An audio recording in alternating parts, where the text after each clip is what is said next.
दुनिया कह रही है हमें ब्रह्मोस दे दो। ब्रह्मोस की डिमांड ऐसी बढ़ गई है कि दुनिया के 1 दर्जन से ज्यादा देश भारत से ब्रह्मोस मांग रहे हैं। देखिए जरा कौन कौन से देश हैं जो ब्रह्मोस की डिमांड कर रहे हैं। जानकारी मिल रही है कि कतर, सऊदी अरब, ओमान और संयुक्त अरब अमीरात ब्रह्मोस चाहते हैं। Brunei, Thailand, Malaysia, Indonesia, Brunei ये चाहते हैं कि ब्रह्मोस हमें भी दे दो। वियतनाम, सिंगापुर और फिलीपींस भी ब्रह्मोस भारत से मांग रहे हैं। बुल्गारिया, मिस्र और दक्षिण अफ्रीका भी इसमें शामिल है। Venezuela, Chile, Brazil, Argentina BrahMos की ताकत देखकर इसे भारत से चाह रहे हैं। यह है ब्रह्मोस की ताकत। लेकिन भारत ने एक और बड़ा काम कर दिया है। भारत ने ब्रह्मोस को अपग्रेड कर दिया है और ज्यादा खतरनाक बना दी है। भारत ने 2 खतरनाक हथियार तैयार किए हैं। पहला देखिए कौन सा है। यह आप देख रहे हैं, यह है पहला हथियार। इसका नाम है हाइपरसोनिक ग्लाइड व्हीकल। यह भविष्य का जंगी हथियार है। पहली बार देख रहे होंगे आप ये ध्वनि की गति से भी 6 से 12 गुना तेजी से हमला करता है।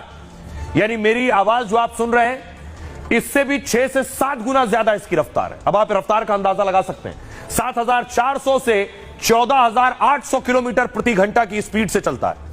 इतनी तेज स्पीड के चलते इसे पकड़ना मुश्किल है, इंटरसेप्ट नहीं होता है। परमाणु और दूसरे वॉरहेड ले जाने में सक्षम है और उड़ान के दौरान दिशा बदल सकता है। पूरे पाकिस्तान और चीन के बड़े हिस्से को कवर करने में सक्षम है। लाहौर से 30 से 40 सेकंड, इस्लामाबाद में 2 से 3 मिनट में हमला। बीजिंग, शंघाई समेत चीन का बड़ा हिस्सा इसकी रेंज में। यह डीआरडीओ ने 2020 में इसका सफल परीक्षण किया और अगले 2 से 3 साल में पूरी तरह तैयार हो जाएगा। और अब बात ब्रह्मोस की। ब्रह्मोस 1 से काफी हाईटेक है। यह ब्रह्मोस 2। ब्रह्मोस 1 का जलवा आपने देख लिया पाकिस्तान में, और पाकिस्तान के लोग ही बखूबी बताएंगे, उनकी सेना बखूबी बताएगी कि ब्रह्मोस 1 कैसी थी। अब यह ब्रह्मोस 2 की तैयारी हो रही है। दुनिया को सबसे तेज और घातक क्रूज मिसाइल, करीब 8,600 से 9,800 किलोमीटर प्रति घंटे की रफ्तार ब्रह्मोस 2 की, 1,500 किलोमीटर की रेंज, पाकिस्तान और चीन के कई इलाकों पर हमले कर सकती है। जमीन, समंदर, पनडुब्बी और हवा से लॉन्च कर सकते हैं इसे। 200 से 300 किलोग्राम के परमाणु वॉरहेड अपने साथ ले जा सकती है। पाकिस्तान के मुर्री, रावलपिंडी, ग्वादर में कुछ सेकंड में हमला कर सकती है। पाकिस्तान का रडार सिस्टम इसके सामने फ्लॉप है। दक्षिण चीन सागर और तिब्बत में चीनी सैन्य ठिकानों तक हमले में सक्षम है। ब्रह्मोस 2 का अप्रैल 2025 में बंगाल की खाड़ी में सफल परीक्षण हो चुका है। 800 किलोमीटर की रेंज हासिल की है इसने। यह है इसकी ताकत। अब आपको सुनवाता हूं, प्रधानमंत्री नरेंद्र मोदी ने आज बताया भारतीय हथियारों की ताकत।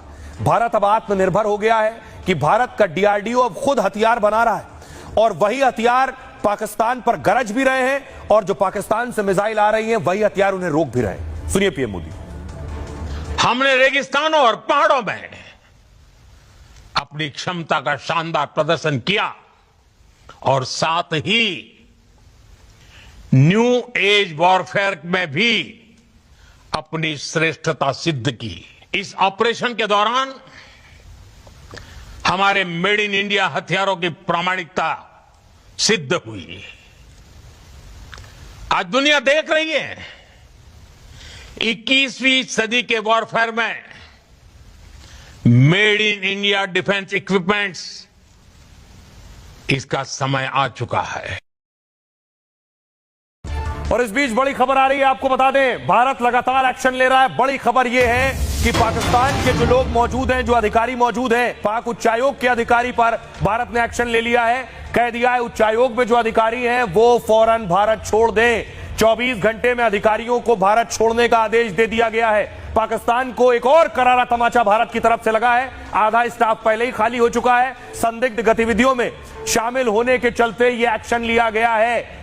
एक और खबर इस बीच आ रही है कि पाकिस्तान के एयरबेस की तबाही की तस्वीरें सामने आ गई हैं। भारत की भीषण एयर स्ट्राइक में एयरबेस तबाह हो गया है, वो तस्वीरें भी सामने आ गई हैं। और एयरबेस पर जो पिछले दिनों तस्वीरें आई हैं वो हमने आपको दिखाई थी। अभी जो नई तस्वीरें आ रही हैं, ये तस्वीर आप देख रहे हैं, ये सैटेलाइट इमेज मैं आपको दिखा रहा हूं। पहली तस्वीर देखिए जरा।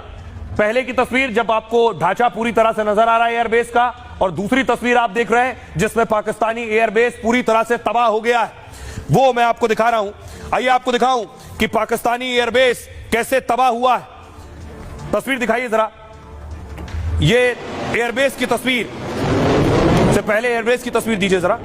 एयरबेस की तस्वीर में आपको दिखा रहा था कि कैसे पहले का एयरबेस और मिसाइल हमले के बाद एयरबेस की तस्वीर प्लीज, जो अभी आपने ब्रेकिंग में दी है वो तस्वीर मांग रहा हूं। ये तस्वीर आप देख रहे हैं पाकिस्तानी एयरबेस का, ये देख रहे हैं। पहले इस तस्वीर को देखिए, ये ट्रैक आपको साफ नजर आ रहा है। ये दूसरी तस्वीर, ये एयरबेस यहां पर हिट किया है भारतीय मिसाइल। अगली तस्वीर दिखाइए। तो भारत ने तो हमला कर दिया, लेकिन भारत पर जो पाकिस्तान ने हमला किया, उस हमले को कैसे भारत ने नाकाम किया? आकाश डिफेंस सिस्टम से ये थी भारत की ताकत।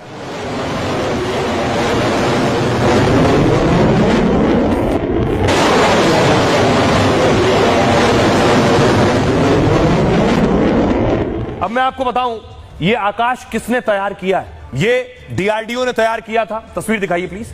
ये जिन्हें आप देख रहे हैं, इनका नाम है रामाराव साहब ने ही आकाश मिसाइल तैयार किए, डिफेंस सिस्टम तैयार किया। अब ये हैं कौन? अगली तस्वीर दिखाऊं मैं आपको। एपीजे अब्दुल कलाम, जो कि मिसाइल मैन है, उनके ही शिष्य हैं रामाराव साहब। और कैसे तैयार हुई ये, कैसे आकाश तैयार हुई? उनके अबुल कलाम के जो शिष्य हैं, उन्होंने तैयार किया। देखिए, पहले नाकाम करने में बड़ा हाथ, पाकिस्तान के हमले नाकाम करने में हाथ था आकाश का। आकाश मिसाइल ने पाक के सैकड़ों ड्रोन मार गिराए। S-400 की एक मिसाइल जहां 8 करोड़ की होती है, सोचिए, S-400 से भारत अगर बचाव कर रहा है तो 8 करोड़ रुपया खर्च कर रहा है एक बार में। इसलिए सस्ती तकनीक आकाश डिफेंस सिस्टम तैयार किया गया कि पाकिस्तान की मिसाइल आए तो हम कम पैसों में ही उनका इलाज कर दें। वही 2 से 3 करोड़ वाली आकाश मिसाइल भी वैसे ही अचूक निकली। और इस मिसाइल को बनाने के पीछे डॉक्टर कलाम के शिष्य हैं, डीआरडीओ के सीनियर वैज्ञानिक प्रहलाद रामाराव ने इसे बनाया है। 15 साल पहले डॉक्टर कलाम ने उन्हें आकाश प्रोजेक्ट का जिम्मा सौंपा। तब स्वदेशी तकनीक से खतरनाक मिसाइल बनाना सपनों जैसा था। शुरू में नाकामी मिली, लेकिन कलाम हमेशा उनका हौसला बढ़ाते रहे। कहा, रामाराव तुम सही कर रहे हो, हम तुम्हारे साथ हैं। आकाश मिसाइल सिस्टम वैसे तो देश को 16 साल पहले मिली, जमीन से आसमान तक हर खतरे से निपटने में सक्षम है। डीआरडीओ द्वारा विकसित आकाश की रेंज 45 किलोमीटर तक है, मतलब छोटी दूरी के टारगेट को तबाह करने में माहिर है।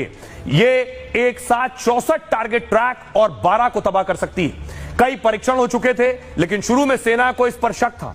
लेकिन जब सबसे अहम मोर्चे पर देश की रक्षा की बात आई, तो आकाश ने तुर्की के ड्रोन और कई फाइटर प्लेन पलटा दिए। यानी भारत की स्वदेशी मिसाइल अचूक रक्षा कवच साबित हुई है। आकाश की कामयाबी से इसे बनाने वाले रामाराव चर्चा में हैं और कहा कि यह मेरी जिंदगी का सबसे अच्छा दिन था। आइए आपको सुनवाऊं, प्रधानमंत्री नरेंद्र मोदी ने भी भारत के डिफेंस सिस्टम की तारीफ की है, सुनिए।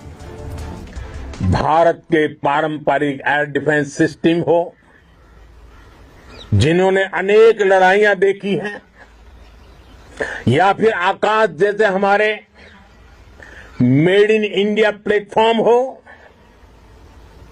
इनको S-400 जैसे आधुनिक और सशक्त डिफेंस सिस्टम ने अभूतपूर्व मजबूती दी है।